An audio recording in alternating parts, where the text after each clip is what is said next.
Amorcée dans les années 1700 en Grande-Bretagne, l'industrialisation reste une quête ou un idéal pour bien de pays africains.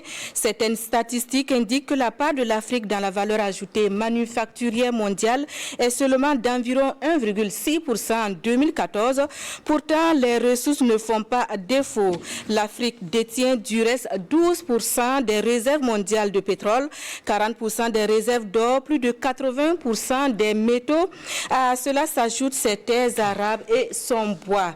Une situation décevante et révoltante pour les autorités actuelles du Burkina Faso au regard du potentiel et des enjeux. En révolution progressiste populaire et résolument tournée vers le développement endogène, le Burkina Faso a fait de l'industrialisation un enjeu stratégique. Des actes forts sont posés dans ce sens et le dernier en date est l'inauguration de la SN Bra Faso 17 ans après sa fermeture. Industrialisation au Burkina, une volonté politique affichée sous la RPP, sujet majeur de ce dimanche. Pour le débat de ce soir, j'ai avec moi sur ce plateau des visages bien connus de cette émission. Il s'agit de Gervais Nadembega, ingénieur de développement rural. Bonsoir. Bonsoir, madame. Nous avons avec nous professeur Moumouni Zungrana, enseignant-chercheur. Bonsoir. Bonsoir, madame. Également avec nous Roger Diswende Ramdé, il est le directeur général du développement industriel. Bonsoir et soyez les bienvenus. Bonsoir, madame. Et enfin, nous avons avec nous Imhotep Bayala, coordonnateur du mouvement 2 heures pour nous, 2 heures pour Kamita. Bonsoir à tous. Merci de répondre à l'invitation de la télévision du Burkina. Nous allons questionner la place de l'industrialisation dans la construction d'une nation pour camper le décor. C'est donc indiscutable que l'industrialisation est un facteur de croissance économique. Alors, Monsieur Ramdé, jusqu'à quel point est-ce que l'industrialisation participe à la croissance économique dans une nation? Merci bien, madame. Merci pour l'invitation et merci pour la question. Alors, il faut dire clairement que l'industrialisation joue un grand rôle dans le développement des nations, si bien qu'elle a un rôle au niveau central, crucial et même multidimensionnel pour la construction et la consolidation des nations. Elle permet, en premier point d'abord, c'est un moteur de développement économique. En deuxième point, de transformation sociale et de souveraineté nationale. Et je pense que le capitaine Ibrahim Traoré l'a très vite compris et cela parle des faits et des réalités sur le terrain. Pour revenir sur le moteur de développement, il faut dire que l'industrialisation permet de créer ou d'accroître la productivité et la croissance parce qu'avec ça, on a le développement de la mécanisation et la chaîne de valeur, des économies d'échelle. Donc tout cela permet de créer une productivité et une croissance. Également, nous avons la question de chômage, la création d'emplois, qui permet de créer beaucoup d'emplois et de réduire de façon, en tout cas, criarde, la question du chômage. Il y a également les revenus qui sont reversés au profit de l'État, parce que l'État, les usines qui s'implantent, reversent une part contributive au niveau de l'État. Donc, c'est une part contributive qui peut être les taxes, les impôts et tout ce qu'il y a avec. Et également, il y a le développement de l'investissement et du commerce, parce que tous ces produits qui sont créés doivent être revendus. Donc, ça crée un environnement de business qui développe l'investissement et le commerce. Pour revenir sur la question de transformation sociale et territoriale, il y a la question de l'urbanisation qui va se créer parce qu'il y aura une intensification entre les zones rurales. Les gens auront tendance à quitter les zones rurales pour aller vers les villes. Ça va créer une urbanisation forte et créer des centres urbains très sophistiqués. Et également, il y a aussi l'évolution sociale. On va créer des classes sociales, c'est vrai. Il y aura la classe ouvrière, la classe moyenne. Et également, il y a la question des, je disais tantôt, de l'urbanisation. Il y a aussi le progrès social. Parce qu'il faut le dire, l'industrialisation va créer un effet positif sur l'éducation, va créer un effet positif sur l'espérance de vie. Et de façon générale, va créer également la qualité de vie des populations. Et pour terminer sur la souveraineté nationale, qui est un élément très important parce que c'est de ça qu'il s'agit au Burkina Faso. Et le capitaine Ibrahim Traoré l'a bien dit, il faut que nous arrivions à affirmer notre souveraineté. Et cela passe par l'autonomie et la résilience. Okay. Cela passe également par les infrastructures. Vous avez vu, bien entendu, qu'on a pu créer des sociétés, Fasoya, donc, pas Fasoya, je veux dire Fasorail. Également, il y a aussi toute une dynamique qui est amorcée pour pouvoir développer les infrastructures, notamment au niveau des transports, de l'énergie, de la télécommunication. Donc, tous ces éléments-là doivent être intimement liés pour développer l'industrialisation. Et pour finir, il y a aussi les politiques. Parce qu'au-delà de tout ce qu'on fait, il faut une ligne directive. On va revenir un peu plus tard sur la vision du chef de l'État en matière d'industrialisation. En attendant, M. Nadembega, vous en tant qu'ingénieur du développement, est-ce que vous partagez cette description faite par le directeur général du développement industriel? Absolument. Ce que je veux simplement demander la permission de faire, c'est de préciser ce que c'est que l'industrialisation, à l'intention effectivement de ceux qui vous écoutent. En fait, c'est quoi? C'est juste un processus, c'est le processus par lequel une économie est transformée pour partir effectivement de l'agriculture, souvent à l'étape encore arriérée, de l'artisanat et d'une production de services encore rudimentaire, vers un système économique mécanisé avec des machines qui permettent et des usines qui permettent d'agrandir effectivement la productivité, d'ajouter effectivement de la valeur et de permettre, ce faisant, à ce qu'on puisse avoir tous les avantages et les caractéristiques qu'il dit. Considérant effectivement cette définition, par rapport à votre question, on ne peut pas ne pas dire effectivement que la force économique effectivement des nations se mesure à leur capacité à transformer plutôt qu'à exporter. Ce qui fait que beaucoup pensent effectivement qu'exporter brut, c'est importer effectivement la pauvreté. Et ce qu'il y a lieu aussi de dire, c'est que nous parlons beaucoup de souveraineté à ce moment. Et il ne saurait y avoir effectivement de souveraineté sans la maîtrise, sans le contrôle, sans la capacité de réguler notre production.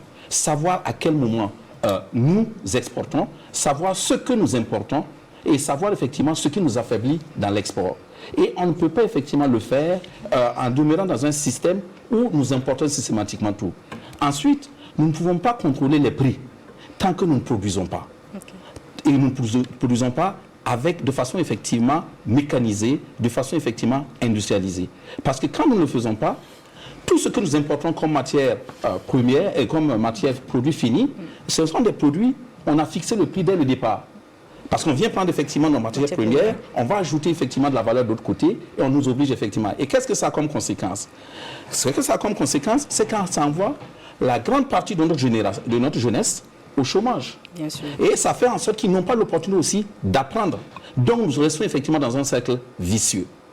Et puis, nous sommes dans ces conditions obligés d'aller chercher des devises pour importer. Nous sommes effectivement dans une zone de CFA. Dans la zone de CFA, il faut que nous allons acheter effectivement les devises. Donc il y a une fuite effectivement de devises qui va déséquilibrer et appauvrir au fur et à mesure effectivement nos pays. Alors nous allons revenir sur le cas spécifique du Burkina Faso. En attendant, M. Bayala, en tant qu'historien, alors le processus a commencé depuis les années 1700 en Grande-Bretagne, mais aujourd'hui, des siècles après, l'Afrique est toujours à la traîne. Alors quel est le constat? Oui, d'abord, il faut préciser que si c'est à la faveur de la révolution industrielle localisée en Angleterre qu'on veut situer l'origine de l'industrialisation, il reste cependant plus exact pour nous autres, en tant qu'Africains pionniers de l'humanité, inventé directement et créé directement par les mains de Dieu, que l'industrialisation est un processus inhérent à toutes les sociétés. Et de ce fait, les Africains ne sont par exemple pas allés peupler le reste du monde par natation. C'est par maîtrise, soit industriel et tout le reste pour produire en masse, par exemple, des bateaux et rejoindre le reste du monde. Cela veut dire que, d'un point de vue d'un point de vue pré-esclavage, il y a ce que j'appelle les différents temps d'industrialisation et de désindustrialisation qui se déclinent en 6 axes. Le premier axe, c'est l'Afrique pré-esclavagiste qui pourvoyait à ses propres besoins, qui n'attendait pas que des Indiens produisent du couscous pour venir leur donner, de la potasse pour venir leur donner, leur produire des moyens pour s'habiller, ils le faisaient eux-mêmes. Alors, avec l'esclavage, il y a une interruption brutale, fracassante de ce processus qui était adapté à son époque. Mais est-ce que cela, on ne parlait pas plutôt de mode de production plutôt que d'industrialisation, notamment sous la forme que nous connaissons aujourd'hui? Oui, je pense que c'est les moyens de production qui changent. Okay. Sinon, le processus d'industrialisation en lui-même est un processus inhérent à l'histoire. On ne peut pas, par le fait de la rentrée en jeu d'un acteur qui vient avec de l'énergie nucléaire ou de l'énergie produite avec du charbon, avec des moules dont le format est différent, localiser à partir de ce moment-là le processus d'industrialisation. Je suis en train de préciser que c'est un processus humain. Peu importe sa taille, peu importe la nature ou la nature des moyens avec lesquels il s'est fait, on ne peut pas lui trouver une autre attribution que celui effectivement d'un processus industriel. On peut dire que c'est un processus industriel embryonnaire, un processus industriel léger, mais il reste, si l'industrie c'est la transformation d'une matière première, eh bien nos mers sont les premières industries. Mais permettez-moi de faire très vite ce fil-là pour que nous nous comprenions, parce qu'il est important de montrer le rôle majeur que les processus d'esclavage colonisation ont joué dans la rupture d'une Afrique qui avait son destin en main. Une Afrique qui ne vivait pas à la remorque, par exemple de la Chine, qui n'attendait pas qu'on lui envoie des téléphones de Chine, mais qui, pour ses besoins de l'époque, les produisaient eux-mêmes, même si ce n'était pas des téléphones. Et avec cela, et la main-d'œuvre importante que cela a coûté à l'Afrique, tout ce processus historique s'est interrompu. Alors, on passe de ce processus d'esclavage islamo-arabe à l'esclavage judéo-chrétien. On tombe dans la colonisation. À l'ère de la colonisation, le processus de produits manufacturés continue de renforcer leur contact avec l'Afrique, c'est-à-dire les produits venant d'ailleurs, et tuant toute petite initiative qui a survécu au choc de la rencontre violente qu'il y a eu. Sauf qu'en ce moment, on constate de façon légère que les premières formes d'industrie occidentale de transformation commencent à se mettre en place. Ce sont des industries très légères, mais qui restent des industries dont la mission c'était de pourvoir aux besoins de l'administration coloniale, sinon du personnel colonial. Ce n'étaient pas des industries dont la volonté et la vision étaient de transformer structurellement l'Afrique pour qu'elle fournisse à elle-même les besoins manufacturés ou les besoins de consommation qui étaient ses besoins de l'époque.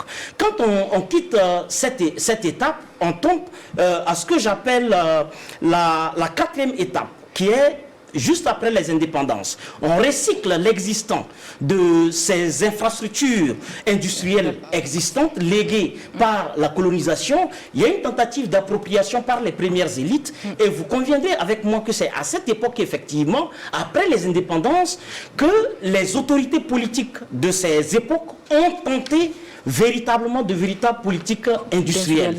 Malheureusement, très vite, beaucoup ont été rejoints par le défaitisme colonial, par la vassalisation, parce qu'on leur rappelle que les indépendances ne signifient pas la prise en main totale de votre destin. Vous devez lier ce destin-là à la communauté française d'Afrique. On avait d'ailleurs même trouvé des appellations, et cela a davantage remis en cause l'existant de cette manufacturation ou de cette industrialisation. Et il y a par exemple dans notre histoire politique personnelle le cas de Thomas Sankara. Quand il arrive au pouvoir, il essaie de ressusciter l'ensemble de ces différents chantiers et essaie de construire une politique industrielle qui adresse tous les besoins jusqu'aux infrastructures. Malheureusement, il y a la 6e étape qui est l'étape des passes, des programmes d'ajustement structurel qui viennent et qui rappellent à nos États qu'on ne vous libère pas pour que vous vous isolez de nous. On vous libère, mais dans un contrat où vous constituez les nations fournisseuses de matières premières afin que nous on les transforme et on vous les renvoie en produits finis. Alors quand on a le fil chronologique de ce que j'appelle les différents temps de l'industrialisation, on peut davantage comprendre pourquoi nous sommes dans cet état et pourquoi nous, aujourd'hui, avec le leadership du camarade président Ibrahim Traoré, ce que le DG vient de dire est aujourd'hui quelque chose d'actualité. Ok. Alors, professeur Zoungrana, le secteur du textile a été l'un des premiers secteurs touchés par l'industrialisation au Burkina, notamment avec l'entreprise Faso-Fani, anciennement Voltex. Tout à fait. Et effectivement, il est de notoriété publique, aucun pays ne peut se développer en fournissant uniquement des matières premières. Et si c'était ça le développement, l'Afrique allait être en tête, allait être parmi les continents les plus développés. Parce que les premiers pays producteurs de matières premières, quand on parle de café, on parle de cacao, on prend la banane, on prend l'ananas, la majeure partie, ce n'est pas des pays africains, c'est des pays de l'Amérique latine. Aujourd'hui, c'est la transformation seulement qui peut développer un pays. L'exemple le plus criard, c'est l'exemple de la Corée du Sud. Quand vous prenez dans la production de l'acier, on ne peut pas compter 2-3 pays sans la Corée du Sud. Pourtant, la Corée du Sud ne produit pas du fer. Dans le domaine du café aussi, ils ont su ajouter la matière, de la valeur ajoutée au produit. De telle sorte que la matière première brute dans le fond, vous restez des simples consommateurs. Et c'est ce que nous sommes en train de voir. Dès les premiers instants de l'INEP, comme il a dit, les autorités qui sont venues avec une bonne intention, effectivement, ont commencé à mettre en place, en tout cas, les premières unités industrielles pour, en tout cas, développer l'économie du pays et croyant qu'effectivement, ils étaient indépendants. Est-ce que vous pensez que l'échec de ces premières politiques-là est lié à une question politique plutôt qu'à des raisons structurelles évidentes? Non, je pense que la question est purement, je dis bien purement politique, parce qu'il fallait tout faire pour que ces pays-là, puis celui qui est autonome économiquement est souverain. Donc il fallait brider ces économies-là pour que les Africains restent rien que des consommateurs et des producteurs. C'était ça l'idée. Et c'est pourquoi, quand on parle de Faso-Fani, qui était traditionnellement, c'est en quelque sorte notre première unité industrielle, qui a fait vraiment les beaux jours, en tout cas, du pays.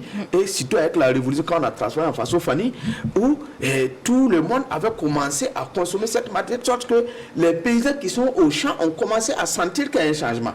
Bon, malheureusement, dans les vagues qu'il a citées, il y a une vague qu'il a oubliée, avec l'ère des démocraties, quand on les a installées. Bon, naturellement, et on nous a fait comprendre qu'il fallait que nous soyons juste à notre place pour consommer et non pas pour produire. D'où la vague des privatisations sauvages. Et vous voyez que c'est dans ce contexte-là que nous sommes, en tout cas, arrivés dans cette situation de misère et de pauvreté. Et Dieu merci que les choses sont en train de changer. Vous voyez, lorsque vous avez un pays qui produit, et cette production n'est pas transformée, c'est que ce qui se produit dans les champs n'en profite pas. Au contraire, on les appauvrit. Et pire, au niveau des emplois, regardez nos pays, en dehors de l'État, qui est le premier pourvoyeur, en tout cas d'emploi? C'est l'État. Donc, et au niveau de la chaîne de distribution, vous n'existez pas. Et quand c'est comme ça, comme Kizerbo l'a dit, quand vous avez un produit manufacturé, c'est un produit qui est vecteur de culture. Donc plus vous consommez des produits d'ailleurs, plus vous êtes en train d'emprunter les cultures. Prenez l'exemple de l'habillement seulement. Il y a des types d'habillement. Je ne vais pas indexer une religion en particulier. Si on disait à nos belles femmes de porter ces types d'habits publiquement, mais ça allait être la bagarre. Mais du fait de la culture qu'on a ramené de l'extérieur pour et puis inférer la religion à l'intérieur, on consomme du n'importe quoi et puis ça nous dit rien. Donc c'est pourquoi moi je pense que la souveraineté d'un pays passe forcément d'abord par la transformation de ses matières premières. Et en ce moment, vous développez l'emploi, vous développez l'économie et le pays se sent mieux et la démocratie s'installe. Alors, Bayala, dans cette historique que j'ai fait, il y a surtout ce que j'appelle l'enjeu de distribution des produits manufacturés. Parce que les seuls marchés du Nord vers lesquels nos matières premières migrent ne peuvent pas consommer tout ce qu'ils fabriquent. Donc, il faut créer des réservoirs. Il faut créer des clients sur qui un marché. Et c'est structurellement élaboré de sorte que les institutions de Bretton Woods, à travers les politiques néolibérales, ont validé la doctrine selon laquelle nous devons être les pourvoyeurs absolus des matières premières mais et surtout nous prédisposer et créer des législations favorables à l'importation. Ce qui fait qu'aujourd'hui, bon, certainement déjà je reviendrai là-dessus. Ok. En attendant, Monsieur Nadembega, est-ce que tout était mis en œuvre pour que les premières politiques d'industrialisation du Burkina Faso connaissent des échecs? Mais absolument. Je vais repartir effectivement à l'étape qu'il a précisée, qui était l'étape de la fausse liberté, la liberté du pigeon dans la cage qu'on a donnée, vous obligeant à établir le lien. Prenons le cas, je vais appeler ça la deuxième initiative industrielle au Burkina Faso, sinon dans certaines considérations la première, qui est la CITEC. La CITEC, c'était en 1941. 41, oui. Mais comme on a considéré la chose après les indépendances, on n'a pas cité. Si on considère la toute première, c'était effectivement en 1941, la CITEC. Mais la CITEC, elle était liée à quoi? Suivez. La CITEC était liée à la CFDT. Et la CFDT, c'était quoi? C'était la compagnie française de fibres textiles. Et en pensant coton, ils pensaient à la graine. En pensant à la graine, ils pensaient les oléagineux. Et ils pensaient effectivement les produits agro-industriels qui pouvaient, n'est-ce pas? Et quand ils se sont aperçus, dans les années 67, que nous voyons clair, parce que c'est là effectivement qu'on s'est dit, parce que nos aînés, eux, ils ont été vraiment de grands pionniers. Et qu'est-ce qu'ils ont fait? Ils ont nationalisé. Et quand ils ont nationalisé, qu'est-ce qui s'est fait? Il s'est passé très rapidement. Il s'est passé qu'ils ont eu l'intelligence chez eux de privatiser et de faire effectivement que la CFDT passe la main à Dagris.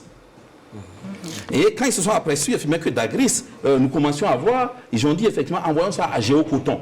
Mais ça demeurait toujours quoi? Ça demeurait toujours la même chose, contrôlée effectivement par la France.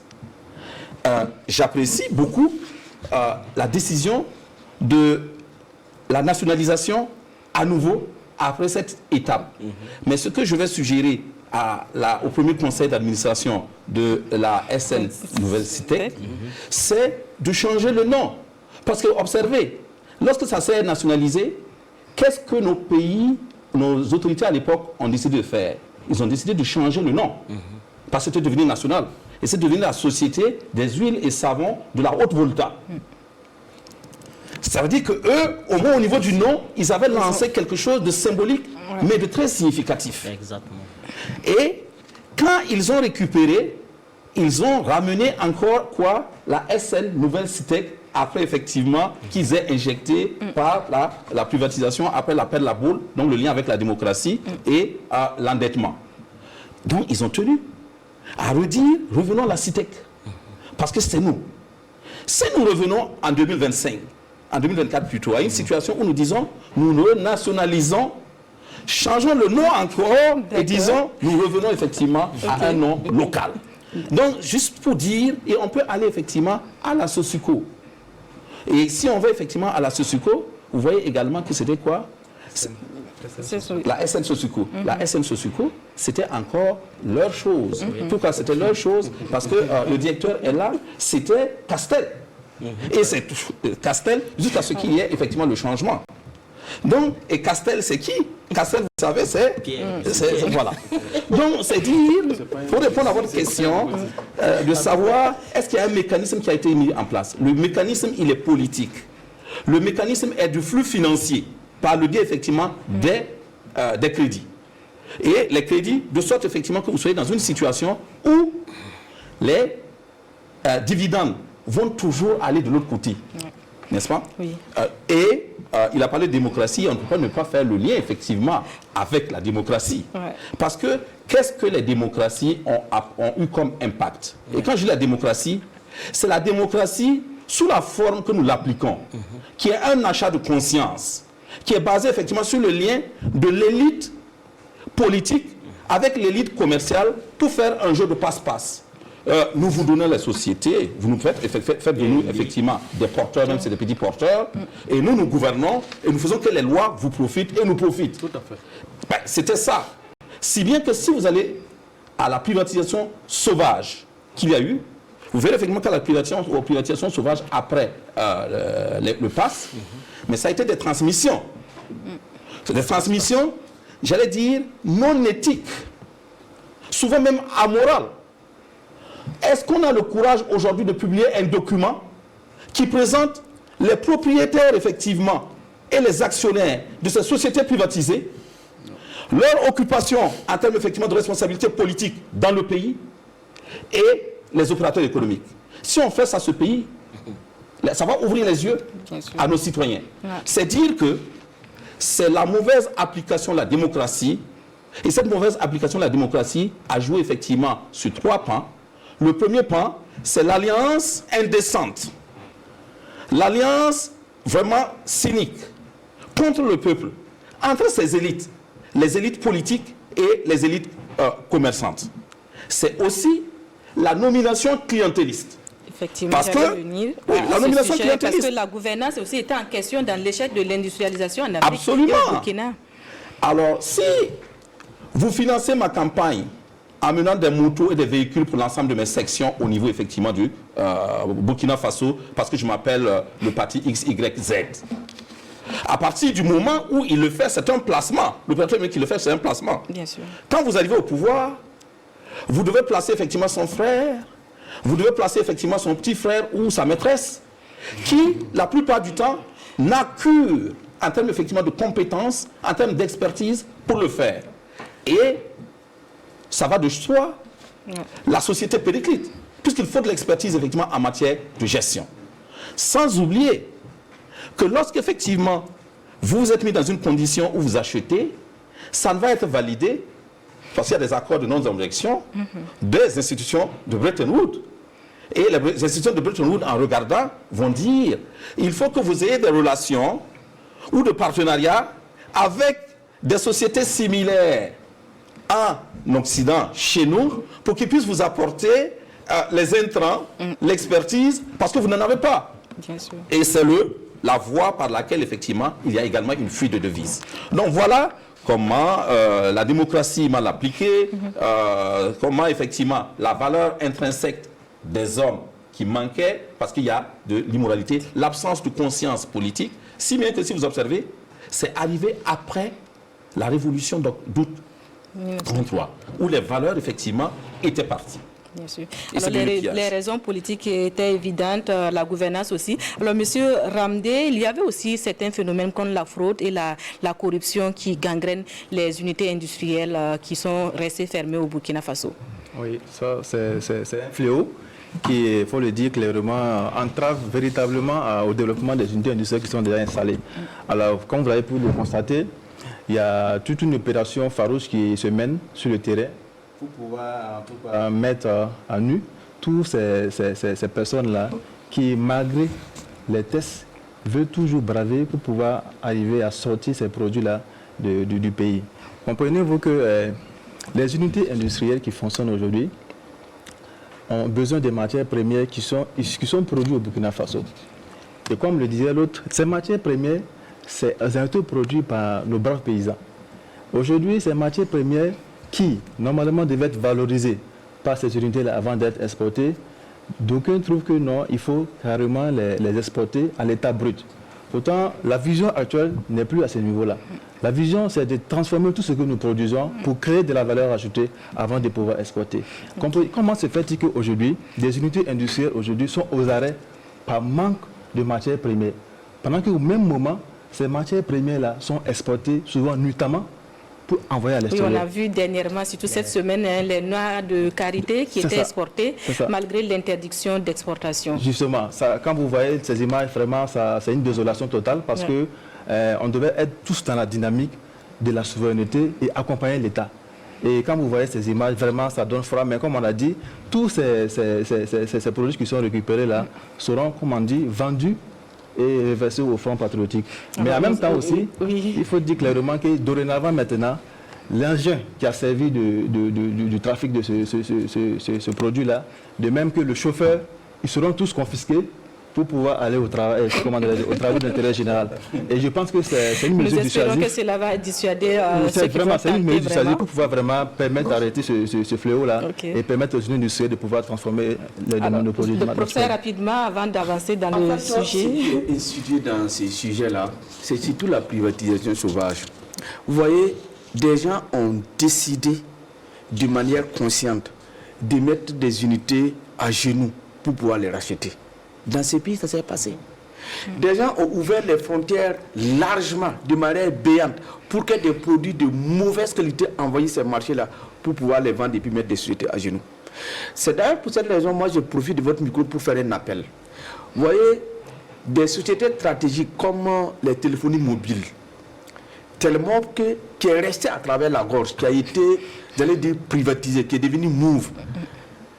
Mais comment on peut, dans un pays qui veut être souverain, où les technologies sont au cœur du développement, où dans ces technologies vous hébergez tout ce qu'il y a comme quelque chose de secret dans votre pays, comment vous pouvez le confier à l'extérieur? Vivement, puisqu'apparemment le mandat et le contrat prend fin cette année, vivement que ce contrat ne soit pas renouvelé. Alors, pour qu'on soit réellement autonome, indépendant, souverain. Lutter contre les maux du passé et faire de l'industrialisation un axe stratégique de la souveraineté économique du Burkina. La vision du capitaine Ibrahim Traoré est affichée. Il repose sur plusieurs piliers, notamment la production et la transformation locale. Monsieur Ramdé, à ce niveau, qu'est-ce qui est prévu dans votre département pour la production et la transformation locale? Merci bien. Alors, il faut dire que le ministère, avec à la tête le ministre de l'Industrie, du Commerce et de l'Artisanat, a décidé d'abord de réguler le marché intérieur. Réguler pour pouvoir assurer le stock disponible pour pouvoir approvisionner les unités industrielles. Donc cette régulation-là se fait de façon permanente avec la brigade mobile de contrôle. Également, il y a la douane, comme vous l'avez dit tout à l'heure, qui nous soutient. Et tout ce qui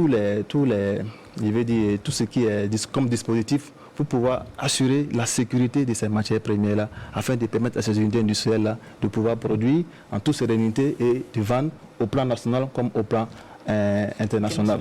Voilà ce qui est prévu. Également, il y a aussi la question aussi de redynamiser, ou soit de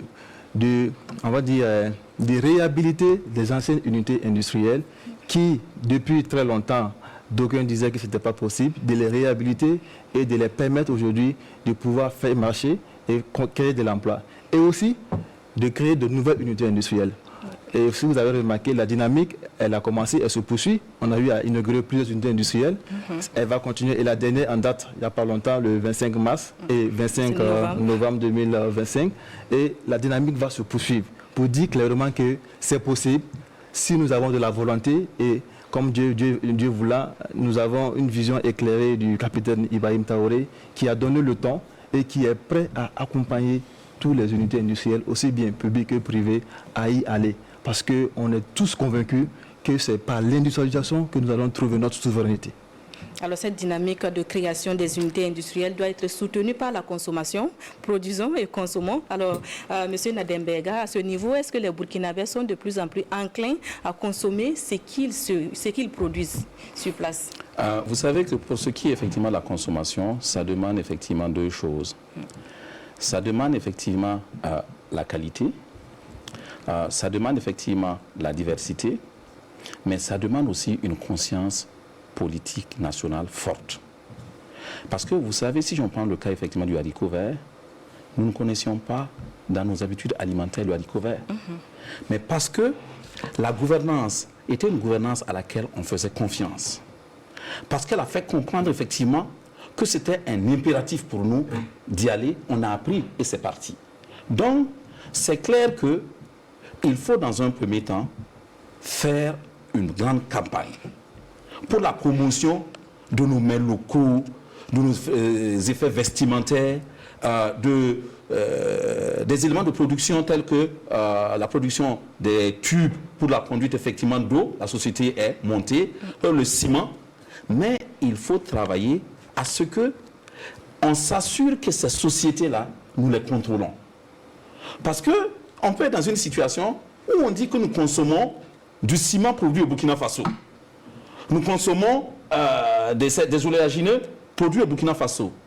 Mais est-ce qu'ils sont produits essentiellement avec des ressources locales et avec de l'actionnariat, comme c'est fait, de l'actionnariat local, qui permet qu'il y ait une redistribution? Parce que quand la personne saura que j'ai mes frères, mes oncles et tout ça qui travaillent à l'intérieur, il y a déjà quelque chose qui crée un esprit de nationalisme qui pousse à ça. Et ça invite effectivement les autorités à prendre le courage de revoir un certain nombre effectivement de textes de concession, de revoir les lois. Ça peut être difficile, mais nous devons apprendre avec là où ça marche.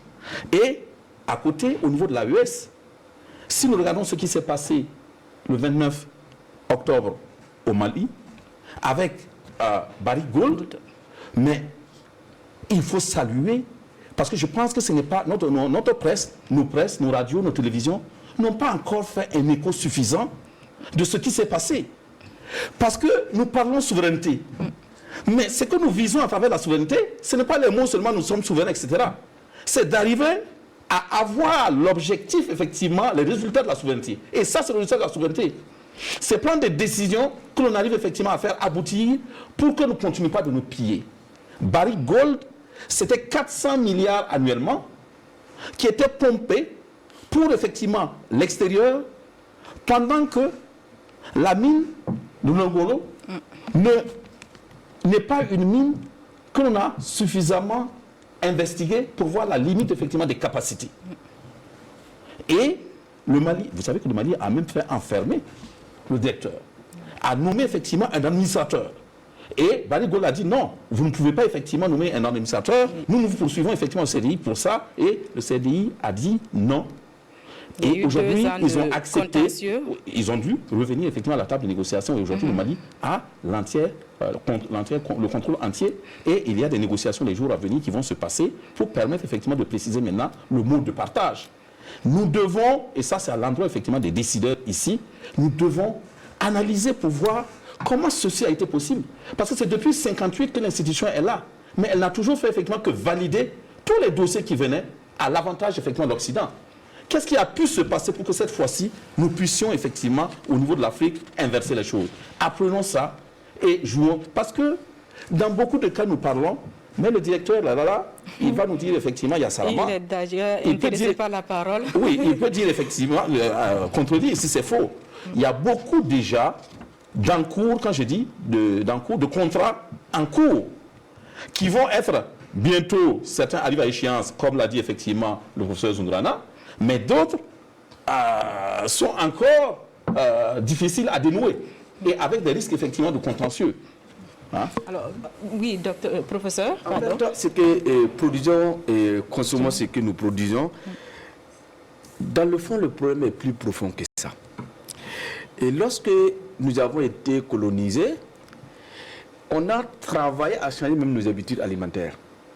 On commençait même par le lait maternel. Et tout de suite, on nous disait que, il y a quelques années, on nous disait que le lait maternel n'était pas bien. C'était le lait fabriqué par les sociétés industrielles qui était, en tout cas, le lait, c'était ça qui faisait de toi un homme, vous allez dire, de la haute société, de telle sorte que nos mères privaient même leurs enfants du lait maternel. Et aujourd'hui, c'est le contraire qui Ensuite, est démontré. quand on est arrivé à l'école, c'est de lait venu de l'extérieur. Au point que ce lait-là a un meilleur goût, plus que le lait même que produisent nos chèvres, nos moutons et puis nos vaches. Et on a grandi dans cet état d'esprit. Aujourd'hui, nos produits alimentaires fabriqués, bio, sans maladie, on préfère laisser ces produits-là pour consommer du n'importe quoi, bourré de cholestérol et ni de maladie. Et c'est ça qui fait homme civilisé, qui fait homme de la ville. Ce qui fait que même dans nos cérémonies, quand vous préparez des mets locaux, ce sont ces derniers temps que les gens ont commencé à apprécier. Donc, il faut en tout cas déconstruire cette mentalité-là pour que nous soyons à l'aise avec ce que nous produisons. On n'a pas dit de s'enfermer et de ne pas voir ce qui vient de l'extérieur. Mais quand même, quand nous faisons la promotion de ce que nous produisons. Et là où je suis content, lors du Forum national sur la richesse scientifique de l'innovation et technologique, le FERCIT, le projet était bien clair. Désormais, nous allons mettre de la science dans ce que nous produisons. De telle sorte qu'il y aurait une collaboration entre les industries et les chercheurs pour qu'on puisse les accompagner à améliorer leurs produits, mais aussi proposer d'autres opportunités, débusquer les opportunités s'il y a, pour que en tout cas, la société puisse se développer. Voilà vraiment une idée qui est et noble qu'il faut saluer. Bon, c'est d'ailleurs pour cette raison, bon, quand on prend de telles initiatives, et tu es burkinabé, je ne sais pas pourquoi tu ne peux pas être sensible. Bon, malheureusement, certaines personnes pensent que nous sommes des vuvuzela. Bon, si notre vuvuzela peut construire le pays, allons-y, on serait vuvuzela. Alors, M. Bayala, les Burkinabés sont aujourd'hui prêts à porter cette vision d'industrialisation à travers la consommation des produits made in Burkina. Contrairement à d'autres nations où cela peut paraître difficile, le Burkina Faso a l'histoire à son avantage et je dirais, un héritage mémoriel, matériel et immatériel qui milite à ce qu'il soit ouvert à la consommation locale. Il faut se souvenir des travaux prestigieux de Daniel Ouézin Coulibaly qui, en 1958 déjà, au Parlement francophone, plaidait déjà à cela. À sa suite, nous connaissons les très prestigieux travaux du professeur Joseph Kizerbo qui a théorisé sur l'endogénéité, au moment où nos politiciens partaient chercher des concepts politiques à même de parler aux sociétés africaines et qui ont déporté nos âmes et nos cerveaux dans des enclaves coloniales occidentales. Cette endogénéité a été un concept qui a permis de décomplexer le Burkinabé, de décomplexer l'Africain pour lui dire que l'orientation du développement peut venir de ses entrailles. Il n'a pas besoin de mettre en compétition un plat de benga avec du spaghetti boulonnais. Et il ne doit pas être plus heureux de manger des kebabs et malheureux de manger du bambara fait dans la zone de Banfoura. C'est-à-dire qu'on a ces acteurs au niveau scientifique, au niveau intellectuel, qui ont produit par des actions et qui permettent à notre peuple de se nourrir d'un savoir alternatif. Et surtout, le travail majestueux fait par Thomas Sankara. Mais voyez-vous, si aujourd'hui nous avons du faso d'Anfani ou des tenues nationales cousues selon les goûts de tout le monde, moi j'ai celle qui est cousue selon mon goût, professeur a celle cousue selon son goût, en veste, parce qu'aujourd'hui quand on voit le faso d'Anfani, on pense qu'il n'est pas transférable en veste. Et on pense qu'une robe comme celle que vous avez portée, il faut aller la payer quelque part dans une boutique en France. Le papa et le doyen, le DG, regardez comment nous respirons la dignité. Donc je pense que ce travail fait par Thomas Sankara continue d'agir et de hanter fort heureusement les mentalités et les consciences des Burkinabés qui se montrent ouverts et qui ont même découvert par ce courage politique de Thomas Sankara qu'il y avait plus de valeur à manger du gonré que de manger des galettes avec une farine impropre à la consommation qui a échappé au contrôle de la douane et qui s'est retrouvé dans un marché que je ne veux pas nommer. Vous connaissez la grande réputation de nos commerçants enclins. Alors nous allons avancer, on est un peu pris par le temps. Je finis sur ça pour vraiment dire que en ouvrant Brafaso, mais je ne sais pas si vous avez essayé de sonder l'indice de bien-être sans avoir touché aux produits du peuple burkinabé et qui impatiente d'avoir effectivement un bras fort pour soutenir la lutte engagée par Ibrahim Traoré. Oui, en parlant de la vision du capitaine Ibrahim Traoré, il y a aussi la mise à contribution du secteur privé. À ce niveau-là, M. Ramdé, quelle pourrait être la contribution de ce secteur-là? On l'a vu participer à des inaugurations d'entreprises appartenant à des personnalités, à des acteurs du privé. Ok, merci bien. Alors, il faut dire que tous les secteurs industriels ne peuvent pas être portés par l'État. Voilà pourquoi l'invite est lancé aux opérateurs économiques, aux investisseurs de se lancer dans les activités, dans les secteurs d'activité qui sont porteurs. Nous avons vu qu'on a pu inaugurer certaines unités, comme vous l'avez dit, il y a Fassi, il y a Moulin d'Oubstar, et j'en passe. C'est juste pour les accompagner. Et vous voyez que à l'inauguration, le chef de l'État a bien voulu marquer sa présence. Pour donner un coup de pouce, pour montrer que non, au-delà du gouvernement, au-delà de l'État, nous sommes aussi prêts pour accompagner le secteur privé. Et nous les invitons vraiment à pouvoir se lancer dans les activités. Nous avons créé tout comment on appelle ça, un environnement pour les permettre de s'exprimer. Et donc, il n'y a que eux qu'on attend pour pouvoir vraiment investir et créer de la valeur ajoutée, parce que l'État ne peut pas tout faire. Alors, la vision est affichée, mais des actions sont menées sur le terrain. On parlait tantôt de la SN Brafaso. J'aimerais quand même qu'on s'attarde un peu sur les péripéties de cette unité industrielle-là, qui a réouvert après 17 années. Alors, monsieur Nadembega, quel regard sur ces péripéties-là? Nous l'avons effleuré.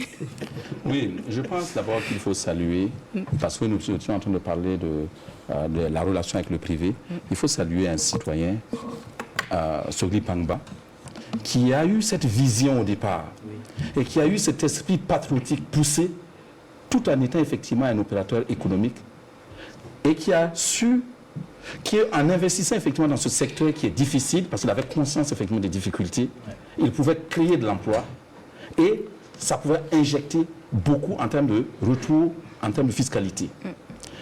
Mais très tôt, vous avez observé ce qui s'est passé. Castel, étant très puissante, lui a d'abord intenté un procès sur le logo, pour ceux qui aiment. Oui, D'abord, c'était juste ça. Ensuite, ils ont procédé à quoi? Puisqu'ils sont effectivement dans toute la sous-région, depuis le Cameroun jusqu'à là, il leur suffit simplement de casser les prix, même de 50 francs, dans chacun de ces pays, les monter de 50 francs, et les casser ici chez nous, et ils créent des problèmes effectivement financiers, de concurrence. Et c'est ce qui s'est passé parce qu'il y a eu effectivement des problèmes financiers. Et ces problèmes financiers auraient pu sonner effectivement à l'alerte pour que l'État prenne effectivement une certaine forme de régulation ou apporte un certain appui pour permettre effectivement de... Mais il n'y a pas eu cette vision. Je vous rappelle encore que Castel a pris son avion, est descendu, a atterri ici, allé directement à Kossia pour voir effectivement le président du Faso. A résolu ce problème et est reparti lorsqu'il y a eu effectivement les soulèvements. Le même jour. Le même jour. Bon, mais c'est dire que c'est un secteur porteur pour notre économie, réhabilitant pour notre communauté, permettant la distribution des dividendes au niveau national, mais c'est un secteur qui est hautement aujourd'hui sous contrôle des flux financiers internationaux.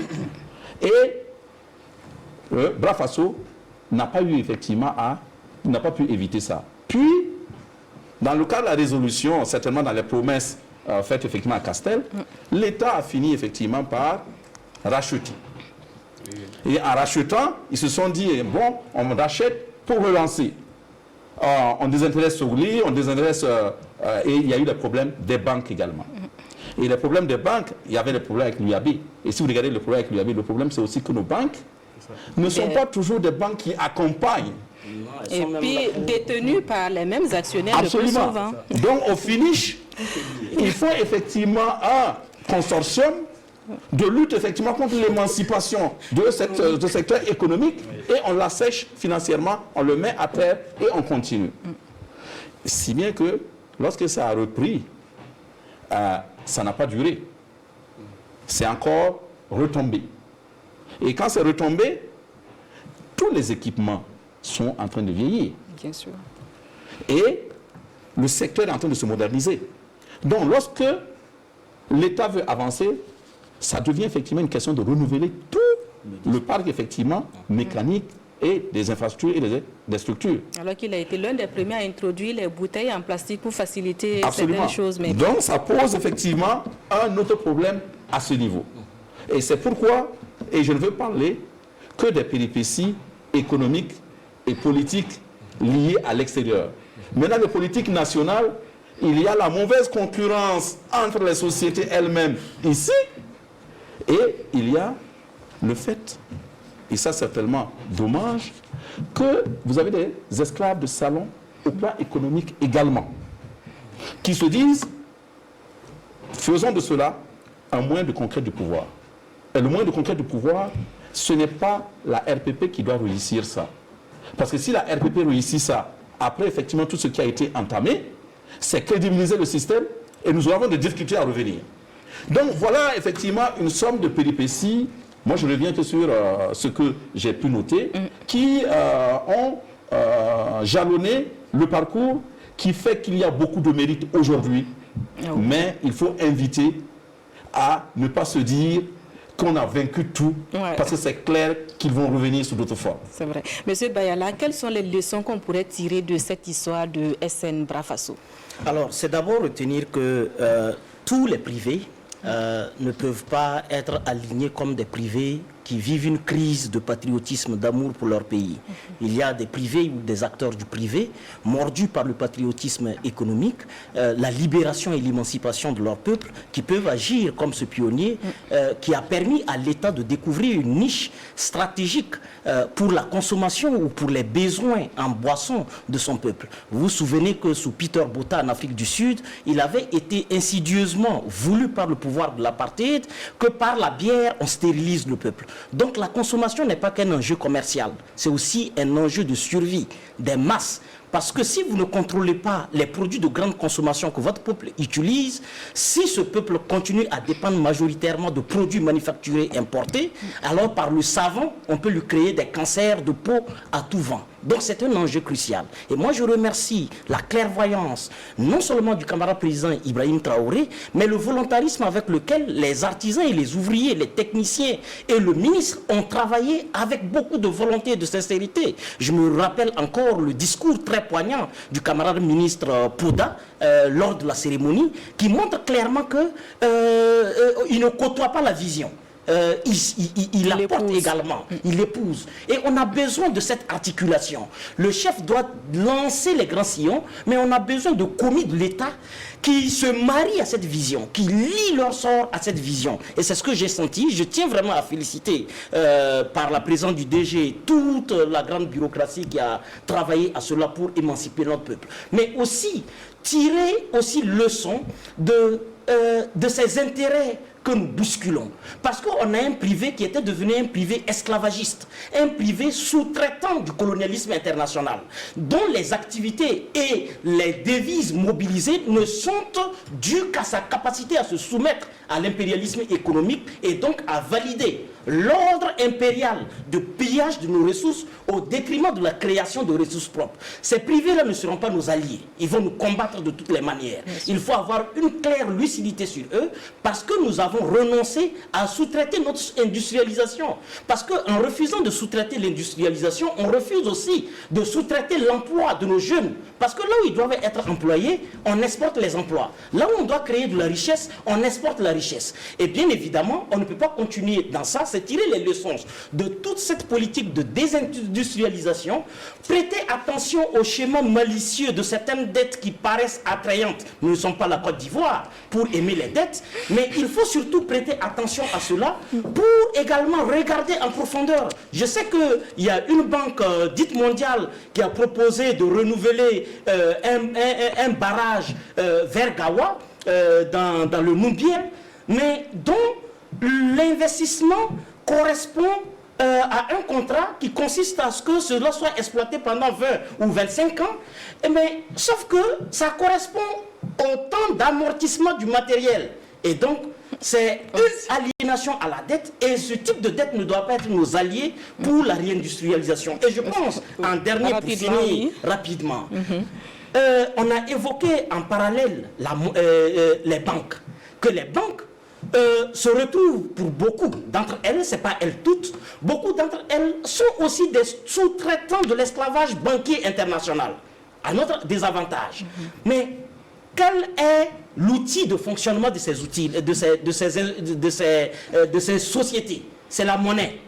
Est-ce que effectivement nous pouvons avoir une politique de nous soustraire à la désindustrialisation et donc d'engager l'industrialisation ou la réindustrialisation si nous continuons de le faire avec une monnaie coloniale qui n'est pas à notre avantage et qui n'aime pas le discours de la souveraineté proclamé par la bouche déterminée. Même si nous avons notre monnaie, il va falloir la place. Le rôle des banques n'est pas négligeable. Ce n'est pas négligeable, mais au moins on va réduire les marges de risque. C'est pourquoi la banque d'investissement des pays de la Confédération est un outil stratégique important, mais c'est aussi parce que le franc CFA, dans son articulation, il favorise l'importation des biens finis et défavorise de façon magistrale la création de richesses. Donc c'est un enjeu aussi à regarder. Ok. Alors, monsieur, professeur Zoungrana, pardon, chaque fois j'ai... oui. Alors, qu'est-ce qui est fait ou qu'est-ce qui pourrait être fait pour éviter les déboires du passé? D'abord, c'est la prise de conscience. Et je ne peux pas parler de Burkina Faso sans rendre un vibrant hommage au chef de l'État qui a fait un acte de courage. Vous voyez, SN Bras Faso, ce n'est pas seulement une brasserie, c'est vraiment le symbole de la souveraineté, de la justice et du courage. Et aussi, un citoyen qui a été abandonné par ses pairs qu'on vient de réhabiliter. Sogli, dans cette affaire, a souffert le martyre. Ouais. Rendez-vous compte que dans son propre pays, ordre a été donné de ne même pas voir une petite bouteille de Bras Faso dans un maquis sous peine que ce maquis-là ne recevrait plus, en tout cas de l'alimentation au niveau des caves. Personne n'a levé le petit doigt. Au niveau du CAO, Sogli, ses boissons ne pouvaient même pas rentrer au CAO, bien que ce soit dans son propre pays. Personne n'a levé le petit doigt. C'est vrai que l'État, peut-être j'allais dire, pour apaiser sa conscience, a racheté à 40 milliards. Mais ce n'est pas l'argent le problème. C'est la satisfaction morale. C'est la première personne à envoyer des bouteilles comme ça en plastique en Afrique et au Burkina Faso. Mais ce n'est pas rien. Mais personne n'a osé lever le petit doigt. Ce n'est pas le capitaine qui l'a fait en ce moment pour réhabiliter le monsieur. Donc je pense qu'il faut saluer ce courage-là. Mais maintenant, ce qu'il faut faire, nous avons... La lutte n'est pas terminée. Les mêmes là qui ont même tenté, au moment même de réhabiliter le matériel, des nationaux étaient à l'intérieur pour torpiller. On est au courant. Donc il faut ouvrir les yeux et les bons. Ceux-là qui gèrent cette société, vous ne gérez pas une société, vous gérez le destin d'un pays. Parce que même si l'odeur ou bien le goût de cette boisson sera de la pisse, nous allons boire, parce que c'est notre pays. Et là, c'est pourquoi je les demande de prendre ça comme un combat, parce que Bras Faso doit survivre et rayonner, en tout cas en Afrique de l'Ouest. Les Burkinabés sont interpellés. Oui, rapidement. Vous savez que l'attaque, par exemple, des bouteilles dans le système de distribution, ça fait partie des armes des ennemis de cet élan de réindustrialisation nationale. Il faut suivre de près tout le processus de distribution et de collecte de toutes les bouteilles qui vont partout. Parce que par les bouteilles, on peut nous retrouver avec 600 kilolitres de 100 bouteilles. Et ça peut être un enjeu pour ou également nous torpiller. Mais aussi inviter par anticipation. Moi, je n'ai pas encore goûté, par exemple, Brafort, ni les sucreries à venir, j'espère. Mais se demander et anticiper par rapport à la conscience nationale du consommation local, de l'indulgence. La construction d'un label national, d'un produit réputé qui va rayonner sur le toit du monde, commence par notre capacité à tolérer certains impairs. Ce n'est pas une caution au travail à peu près, mais c'est la part de sacrifice que chacun met pour construire un label national. Coca-Cola, dans les années embryonnaires, était une boisson qu'on expérimentait uniquement sur les Noirs américains, jusqu'à ce que c'est devenu un endroit où la bombe atomique y est pour sa conservation stratégique, parce que c'est un patrimoine mondial. Alors, Monsieur Ramdé, rapidement, est-ce que tout est mis en œuvre pour la pérennisation des entreprises, des unités industrielles lancées ou même celles rachetées par l'État burkinabé? Oui, madame, je puisse vous rassurer que tout est mis en œuvre. Et peut-être, permettez-moi de revenir un peu sur Bras Faso. Comme le professeur l'a dit, Bras Faso, c'est un symbole, c'est plus qu'une usine. Et c'est hautement stratégique. Et comme on le dit, pour assurer notre souveraineté, il y a certains secteurs, il faut absolument prendre le contrôle total. Que l'État a déjà commencé et l'État a bien compris ça. Si vous avez remarqué tout récemment, on a eu à sortir la liste, certaines sociétés de la liste des privatisations. Bien sûr. C'est pour montrer à quel point que certains secteurs stratégiques doivent obligatoirement être pris par le contrôle de l'État. Parce que c'est hautement stratégique et on ne badine pas avec, on ne marchande pas avec. Donc c'est pour vous rassurer que non, tout est mis en œuvre pour assurer la pérennité de ces entreprises-là. Et comme vous l'avez dit, dans le discours de M. le ministre, il a bien précisé, tout travailleur doit savoir que tout ce qu'il fait là-bas est suivi. Et également, il doit le faire avec rigueur, parce que nous suivons de près et nous n'allons pas pardonner tout ce qui est, comme on appelle ça, sabotage et tout ça. C'est pour montrer à quel point est-ce que... Les travailleurs, mais aussi, il faut voir en haut la gouvernance... le système managérial. C'est ça. Alors, M. Nadembega, le dernier mot de cette émission vous revient sur l'industrialisation au Burkina Faso. La dynamique est lancée. Alors, qu'est-ce qui peut être fait ou doit être fait pour pérenniser cette vision du capitaine Ibrahim Traoré? Pour pérenniser cette vision du président, il faut que nous travaillions à faire en sorte que les premières initiatives soient un succès. Et pour que les premières initiatives soient un succès, on a tous ressorti ici, pour prendre le cas de Brafasso, le caractère symbolique, l'importance effectivement de SN Brafasso. Mais il faut préciser qu'au-delà du symbole, c'est un choix économique très important parce qu'il est structurant. Regardez, le maïs va être effectivement consommé, transformé sur place. Et nous parlons effectivement de transformation pour mettre de la valeur ajoutée. Il peut y avoir effectivement par la suite des contrats entre effectivement les producteurs et SN Brafasso, ce qui va valoriser l'effort de nos populations. Et il faut travailler à ce qu'on résolve très rapidement le vol, le banditisme qui a été fait par l'accaparement des terres. Parce que très bientôt, on aura effectivement besoin de ces terres pour augmenter effectivement la production du sorgho et du maïs. Il y a déjà l'IBS sorgho, donc le sorgho va être très demandé. Il y a effectivement Brafasso, ce n'est pas le malt, le houblon en Occident qu'on va aller chercher, on va le prendre ici. Donc effectivement, c'est structurant et ça va donner de l'emploi à notre jeunesse. Notre jeunesse ne doit plus boire autre chose en priorité qu'effectivement Brafasso. Il ne faut pas avoir peur de le dire. Oui, clairement. Et notre État ne doit pas avoir de la gêne à faire de la protection, à faire de la protection de... Il faut encourager l'ensemble des industries, des privés nationaux qui se lancent.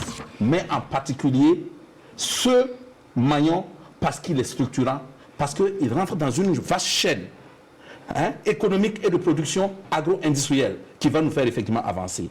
Mais il faut que l'État regarde bien au niveau des privatisations pour éviter ce qui s'est passé dans le passé, ce qui s'est déroulé dans le passé. Et qu'il fasse en sorte que, au fur et à mesure que nous avançons, on sensibilise le public national. Il faut qu'il prenne effectivement des actions dans ce qui est lancé. C'est dommage, le président l'a dit également, qu'on a lancé un appel aux privés nationaux sur certains secteurs et ils sont restés effectivement attentifs parce qu'ils ne voient pas leur intérêt immédiat. C'est une invitation là également à lancer à nos opérateurs économiques. Je pense que ce qu'il faut ajouter, c'est l'appétit de l'énergie. Ça, c'est un facteur de très production. important et il faut qu'on accélère le pas aussi à ce niveau. Oui, mais absolument. Mais pour finir justement, il y a des infrastructures et des structures qu'il faut mettre en place. Ça, c'est les routes. C'est l'énergie. Les routes sont importantes pour la distribution. Même si on produit beaucoup ici, et puis les gens sont assis à Fada, ils ne peuvent pas l'avoir. À Diapaga, ils ne peuvent pas l'avoir. Bon, ça va être effectivement. Et s'ils vont l'avoir effectivement en retard, ça va mettre effectivement des problèmes. Donc il y a les infrastructures, il y a les sources d'énergie qu'il faut effectivement voir. Et vous allez voir, peut-être qu'on va monter ici des structures pour produire des bidons. Bien sûr. Donc, félicitations effectivement pour l'initiative. Encourageons le pouvoir en place aujourd'hui avec son leader, le président du FASO, pour qu'effectivement ce soit suivi et que ça s'ajoute. Voilà qui me fait à la question majeure de ce jour. Merci à vous qui nous avez suivis. Merci aux invités d'être passés sur notre plateau. À très vite sur les antennes de la télévision du Burkina.